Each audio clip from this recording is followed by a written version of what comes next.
Hello friends, welcome to my YouTube channel. Today we are going to talk about propositions. आज हम बात करेंगे उन प्रपोजिशंस के बारे में जिनका प्रयोग हम वेदर के कॉन्टेक्स्ट में करते हैं। वेदर के कॉन्टेक्स्ट में हम कौन कौन से प्रीपोजिशंस का प्रयोग करते हैं, आज हम इस वीडियो के माध्यम से डिटेल में समझेंगे और सब स्टेप बाय स्टेप कॉन्सेप्ट को भी समझेंगे। चलिए सेशन को स्टार्ट करते हैं और समझते हैं कि कौन कौन से कॉन्सेप्ट में कौन कौन से प्रीपोजिशंस का प्रयोग किया जाता है। हमारे पास एक कॉन्सेप्ट है वेदर इवेंट्स। वेदर इवेंट्स, इसको हम हिंदी में मौसमी घटनाएं भी कहते हैं।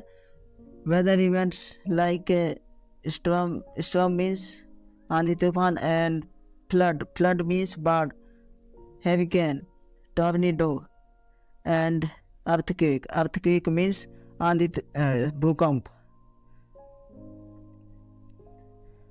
चलिए और इन्हें डिटेल में समझते हैं। जब ये सारी वेदर इवेंट्स हो रही होती हैं तो उस समय जो हमारे द्वारा एक्शन की जाती है या जो उस समय एक्शन हो रही होती है, तो उस समय के वाक्य के लिए हम उस समय के एक्शन के लिए हम जो उस समय वाक्य कहते हैं और उस समय के वाक्य के लिए हम डूरिंग का प्रयोग करते हैं। चलिए इसे और डिटेल में समझते हैं। इमेजिन करिए, एक समय की बात है जब हमारे गांव में बहुत ज़्यादा बारिश हो रही थी। तो बारिश ज़्यादा होने की वजह से हमारे गांव में बाढ़ आ गया था। तो बाढ़ जाने की वजह से ज़्यादातर गांव के लोग बाहर नहीं गए थे। लेकिन उस समय मैं पढ़ाई कर रहा था, तो मैंने बाढ़ के दौरान अपने कॉलेज गया था और कॉलेज अटेंड किया था। तो उस समय मैं एक समय के लिए मेरा एक सेंटेंस है, मैंने बाढ़ के दौरान अपने कॉलेज गया था। तो इसे हम इंग्लिश में इस प्रकार डिस्क्राइब करेंगे, I had gone to my college during the flood. इस प्रकार से हम उस सिचुएशन को इंग्लिश में डिस्क्राइब करेंगे। चलिए कुछ एग्जाम्पल लेते हैं और इसे और डिटेल में समझते हैं। हमारे पास एक एग्जाम्पल है, we stay at home during the flood. It means बाढ़ के दौरान हमने घर पे रुका या ठहरा था। तो आई होप समझ गए होंगे कि ड्यूरिंग का प्रयोग हम वेदर इवेंट्स के लिए करते हैं और किस समय किस सिचुएशन को डिस्क्राइब करने के लिए हम ड्यूरिंग का प्रयोग करते हैं। आई होप समझ में आ गया होगा। चलिए नेक्स्ट सेशन कॉन्सेप्ट की ओर आगे बढ़ते हैं। नेक्स्ट है हमारे पास types of days and periods of day. Types of day को हिंदी में दिनों के प्रकार, एंड पीरियड्स ऑफ डे को हम हिंदी में उन एक से अधिक दिनों को हम एक सीरीज कहते हैं। और उन सीरीज जो डे की बात कर रहे हैं, तो types of day means nice days, sunny mornings, and periods of day means humid nights and rainy weekends.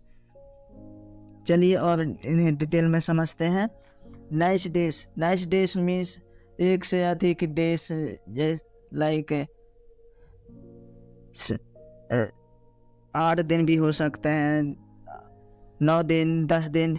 इन सभी दिनों के बारे में बात कर रहे हैं, उन दिनों के बारे में बात कर रहे हैं जब हमने उन दिनों को अच्छे से गुजारा या उन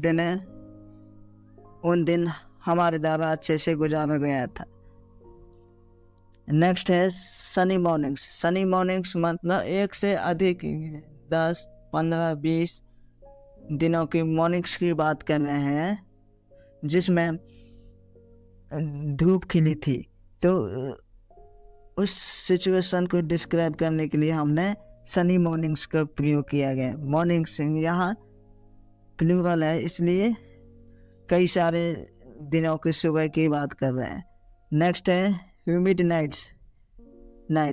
ह्यूमिड नाइट्स मीन्स उन दिनों की रातों की बात कर रहे हैं जब उन दिनों के रात में ह्यूमिड थी।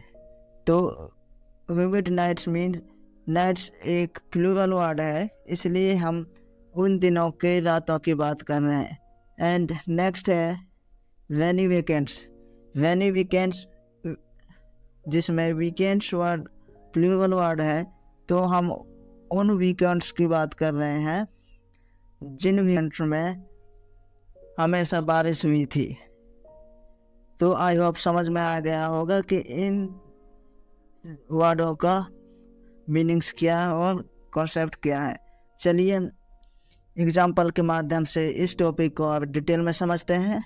हमारे पास एग्जाम्पल है I sit on the balcony on Sunny. It means ये रेगुलर एक्शन की बात कर रहे हैं। जब बालकनी में जहाँ धूप होती है वहाँ मैं बैठता हूँ।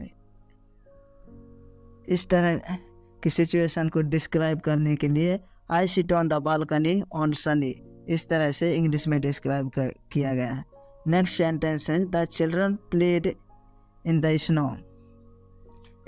इट मीन्स उस समय की बात है जब बर्फ गिर रही होती है तो बच्चे ने उस बर्फ में खेला। तो उस समय को डिस्क्राइब करने के लिए हमने the children played in the snow इस तरह से सेंटेंस से उस समय के को हमने डिस्क्राइब किया। चलिए आपको समझ में आ गया होगा कि types of days and periods of day क्या होता है और इनका कॉन्सेप्ट क्या है, और इन कॉन्सेप्ट में हम कौन से प्रीपोजिशंस का प्रयोग करते हैं। आई होप समझ में आ गया होगा। चलिए सेशन को आगे बढ़ाते हैं। नेक्स्ट है टाइप्स ऑफ वेदर। इसको हिंदी में मौसम के प्रकार भी कहते हैं। टाइप्स ऑफ वेदर वो वेदर मौसम की बात कर रहे हैं जिसमें वेदर चेंज होता है, जिसमें good weather, bad weather, fall weather, strong weather, cloud weather, humid weather, wet weather, dry weather, hot weather, cold weather, sticky weather, in the rain weather, in the snow weather. तो आपको समझ में आया होगा कि टाइप्स ऑफ वेदर क्या होते हैं। इन्हीं को हम टाइप्स ऑफ वेदर कहते हैं। चलिए एग्जाम्पल लेते हैं और एग्जाम्पल के माध्यम से इस कॉन्सेप्ट को हम और डिटेल में समझते हैं। हमारे पास 3 एग्जाम्पल हैं। उनमें से फर्स्ट एग्जाम्पल है they swim in the good weather. उस समय की बात हो रही है या जब अच्छे मौसम होते हैं तब वे स्विम करते हैं या तैरते हैं। Next he walked home in rain. उस समय के लिए डिस्क्राइब हो रहा है जब बारिश हो रही थी तो उस समय में उसने चल के अपने घर गया था। तो उस समय या उस सिचुएशन को डिस्क्राइब करने के लिए हमने इंग्लिश में इस प्रकार लिखा। थर्ड है the children played in the snow. उस समय के लिए डिस्क्राइब हो रही है जब बच्चे बर्फ गिर रही होती है तो उस समय खेला था। तो उस समय या उस सिचुएशन को डिस्क्राइब करने के लिए हम इंग्लिश में इस प्रकार से वाक्य से डिस्क्राइब किया है the children played in the snow. I hope ये कॉन्सेप्ट आपको समझ में आ गया होगा। अगर सारी कॉन्सेप्ट समझ में आ गया होगा तो इस वीडियो को like, subscribe and press the bell icon ताकि हमारे फर्स्ट वीडियो की नोटिफिकेशन आपको पास जल्दी से पहुँचे।